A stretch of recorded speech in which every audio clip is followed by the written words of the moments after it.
अस्सलाम वालेकुम। केक के बारे में बताने से पहले मैं एक बहुत ज़रूरी बात आपसे करना चाहती हूँ।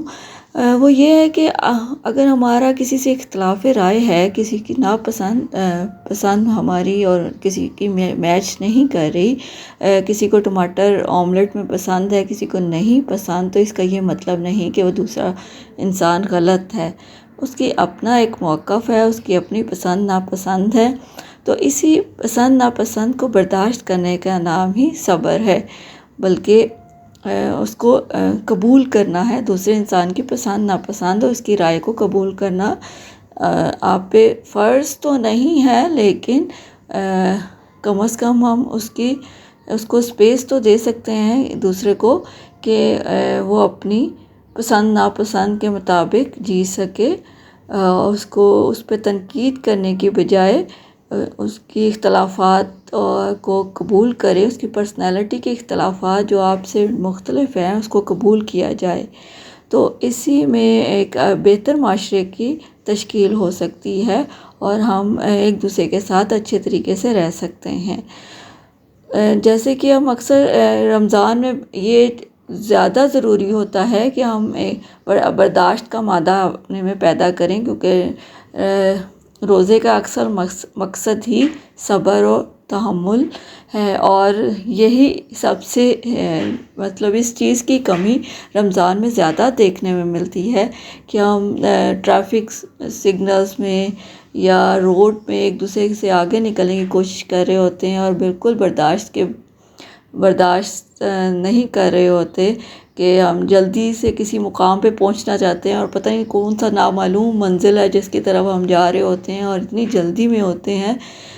ठीक है, कुछ को जेन्युइन इमरजेंसी हो सकती है, लेकिन ज़्यादातर हम बस बेकार की जल्दी में होते हैं कि जैसे पता नहीं कौन से पकोड़े कढ़ाई में डाल के आए हैं और जो जल जाएंगे।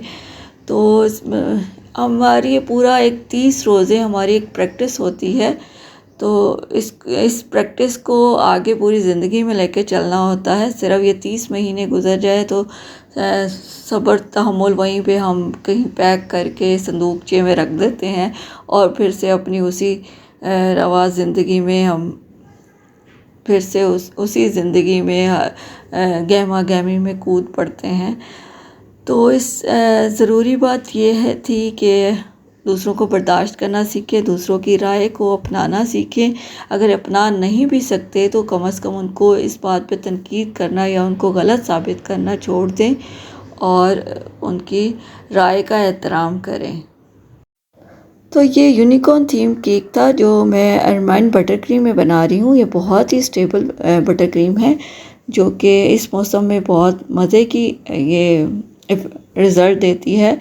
तो मैं बेकर्स को यही रिकमेंड करूँगी कि ज़रूर ये normal simple American butter cream के बजाय अरमाइन बटर क्रीम से काम करना स्टार्ट करें तो आपको मज़ा आ जाएगा।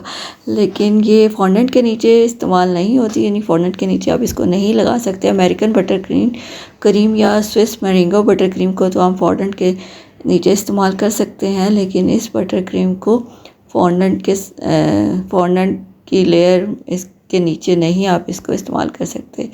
तो ये मैं बना रही थी फॉन्डेंट के साथ यूनिकॉर्न का फेस बना रही हूँ जो कि आहिस्ता आहिस्ता अपनी शक्ल इख्तियार कर जाएगा। तो साथ साथ बातें भी चलती रहेंगी। और एक और मुझे आजकल रमज़ान में जो देखने में मिल रहा है कि सारी एक्ट्रेस और एक्टर रोज़ा रसूल और के साथ सेल्फ़ीज़ और खाना काबा के साथ सेल्फ़ीज़ भेज रहे होते हैं। उनकी जो ज़्यादातर कंटेंट यही है कि वो ज़ियारत बैतुल्लाह में मशगूल है। तो मैंने बचपन से यही सुना है कि बुलावा जिसका आता है वही जाता है, जिसका बुलावा आता है वही जाता है। तो मैं कभी कभी सोचती हूँ कि क्या हम इतने ही गए गुज़रे हैं कि अल्लाह ताला हमें बुला ही नहीं रहा। और सब जो माशाल्लाह से जो गा बजा भी रहते हैं, अपना फ़न का मुज़ाहरा कर लेते हैं, तो उनके बुलावे बहुत जल्दी आ जाते हैं। लेकिन पता नहीं इसमें इख्तिलाफ़ राय हो सकता है कि मैं गलत हूँ या हमारी ये जो सेइंग है कि बुलावा आएगा तो फिर जाएंगे। ज़ाहिर है जिस अल्लाह ने ही हर एक को बुलाना होता है और अल्लाह ही जानता है कि किसका दिल किस हद तक साफ़ है। मैं किसी को ये इस बात पे जज नहीं कर सकती, लेकिन थोड़ा सा दिल को होता है। अब बंदा बशर हूँ, ये थोड़ी सी वो दिल में कसक सी पैदा तो होती है कि काश हमें भी बुलावा आ जाए, जल्द आ जाएगा इंशाल्लाह। तो इस बारे में आप भी राय का इज़हार करिएगा कि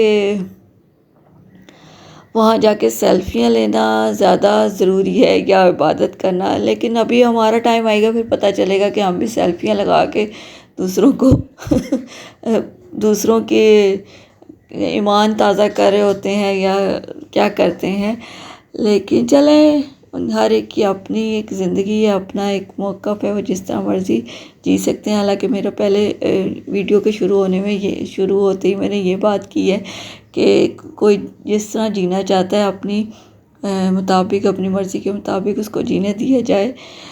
तो इसके बारे में कुछ कहा तो नहीं जा सकता, लेकिन मैं कम से कम अपनी राय का इज़हार तो कर सकती हूँ कि हमारा भी दिल करता है तो उनकी सेल्फ़ीज़ और उनकी वीडियोस देखकर तो इंशाल्लाह ज़रूर कोई ऐसा सबब बनेगा कि हमारा भी बुलावा आ जाए।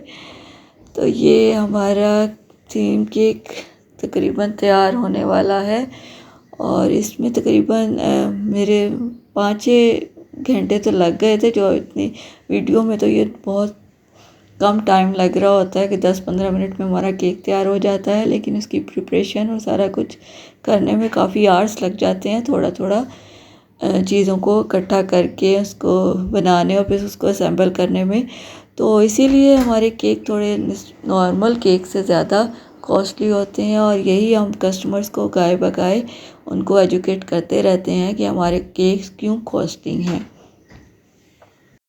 अब मुझे पता है कि आपके ज़हन में ये भी सवाल आ रहा होगा कि अब मैं कह रही थी कि फॉन्डेंट के साथ अरमान बटर क्रीम को इस्तेमाल नहीं करना चाहिए, तो मैं अब फॉन्डेंट की क्यों टॉपर्स बना रही हूँ। आप टॉपर्स लगा सकते हैं, फ्रेश क्रीम पे भी लगा सकते हैं और अरमान बटर क्रीम पे भी टॉपर्स लगा सकते हैं, लेकिन उसको फुली कवर्ड नहीं कर सकते क्योंकि जो फ्रेश क्रीम होती है उसका भी अपना एक मॉइस्ट होता है जो कि जिसके ऊपर हम अगर फॉन्डेंट की लेयर लगा देंगे तो वो उससे जो क्रीम है उसका सारा वो ख़राब हो सकती है, इसका टेस्ट चेंज हो जाता है और वो हेल्थ वाइज भी इतने अच्छा नहीं रहेगा। तो ना ही हम इस क्रीम के ऊपर फॉन्डेंट की लेयर लगा सकते हैं या इसको फुली कवर्ड नहीं कर सकते, बल्कि आप टॉपर्स बेशक लगा सकते हैं। टॉपर्स से उसकी अपनी यानी केक ब्रीथ करता रहता है जी, केक भी ब्रीथ करता है क्योंकि आप जब केक को आप फ्रिज में रखें, इसको थोड़ी देर बाहर निकाल के रखें, बल्कि कोई भी चीज़ आप फ्रिज में रखते हैं तो थोड़ी देर जब बाहर निकालते हैं हम रूम टेम्परेचर पे तो उसको पसीना आ जाता है। तो इस तरह हम कह सकते हैं कि वो जो चीज़ें हैं इस तरह खाने की पीने की भी ये भी ब्रीथ करती हैं, तो उनकी भी हेल्थ का ख्याल रखना ज़रूरी होता है कि वो खाने के काबिल रहें और देर तक यानी इस्तेमाल जो हम स्टोर भी कर सकें बेहतर तरीके से।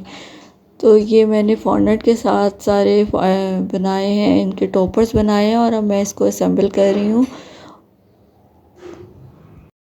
अच्छा, ये केक मेरी एक रेगुलर क्लाइंट का था जिन्होंने सबसे पहले तकरीबन 2 साल पहले मुझसे सिनेमन रोल्स बनवाए थे। तो उनका थोड़ा बैच मुझसे थोड़ा सा ज़्यादा कुक हो गया था, बर्न थोड़ा सा कह लें कि वो सॉस के साथ बर्नट हो गया था। तो उन्होंने उसको खाया और उन्होंने मुझे बताया, फीडबैक ये दिया कि केक ये सिनेमन रोल्स बहुत मज़े के हैं लेकिन आपने थोड़े से बर्न कर दिए हैं, तो नेक्स्ट टाइम ऐसा ना हो।